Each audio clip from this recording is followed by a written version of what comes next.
فان دايك يشيد بصلاح بعد هدفه التاريخي: أسطورة حية سيبقى اسمه محفورا في ذاكرة ليفربول إلى الأبد. قائد الريدز يصف الملك المصري بأنه اللاعب الأكثر احترافية، ويعترف: سنفتقده بشدة.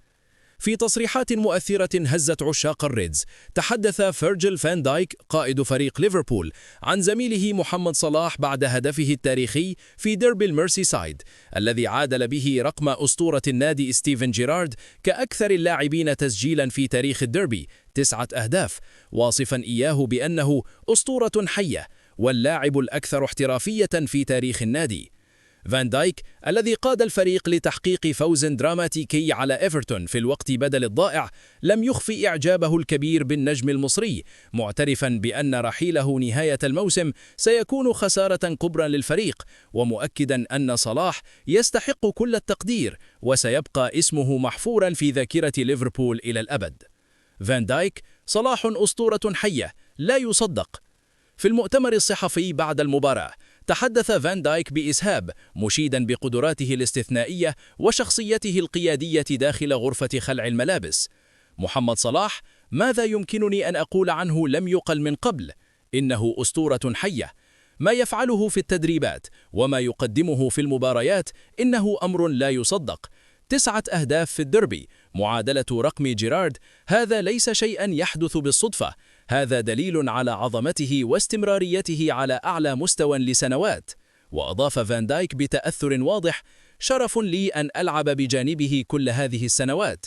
كلاعب هو استثنائي، كشخص هو أكثر من رائع، إنه محترف حقيقي، أول من يصل إلى التدريبات وآخر من يغادر، إنه قدوة لكل لاعب شاب في النادي.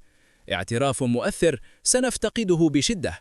وعند سؤاله عن رحيل صلاح المتوقع نهاية الموسم بدا فان دايك حزينا، واعترف أن الفريق سيعاني لتعويض خسارته. بصراحة سأكون من أكثر المتأثرين برحيله، لعبنا معا سنوات طويلة وفهمنا بعضنا البعض بشكل لا يوصف.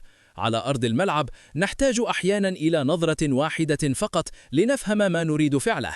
رحيله سيكون خسارة كبيرة ليس فقط لي بل للفريق بأكمله ولجماهير النادي. وتابع فان دايك: لكن هذا هو عالم كرة القدم، اللاعبون يأتون ويذهبون. ما يمكنني القول هو أن صلاح ترك بصمة لا تمحى في تاريخ هذا النادي، سيبقى اسمه محفورا في ذاكرة ليفربول إلى الأبد بغض النظر عن أين يذهب. فان دايك يصف هدف صلاح: لحظة عبقرية. وعن هدف صلاح في الديربي الذي جاء في وقت حساس وأعطى التقدم لليفربول، قال فان دايك: كان هدفا رائعا، استلام الكرة، التحكم فيها، التسديدة في الزاوية البعيدة، كلها لمسات ساحر حقيقي. في اللحظات الصعبة نعلم دائما أن صلاح يمكنه أن يصنع الفارق، لقد فعلها مئات المرات وسيواصل فعلها حتى آخر يوم له معنا. وأضاف: ما يميز صلاح عن غيره هو قدرته على الظهور في المباريات الكبيرة. الديربي دائما ما يكون صعبا، لكنه يظهر دائما في هذه المباريات، هذا ما يفعله العظماء. فان دايك يوجه رسالة لصلاح: نحبك يا ملك.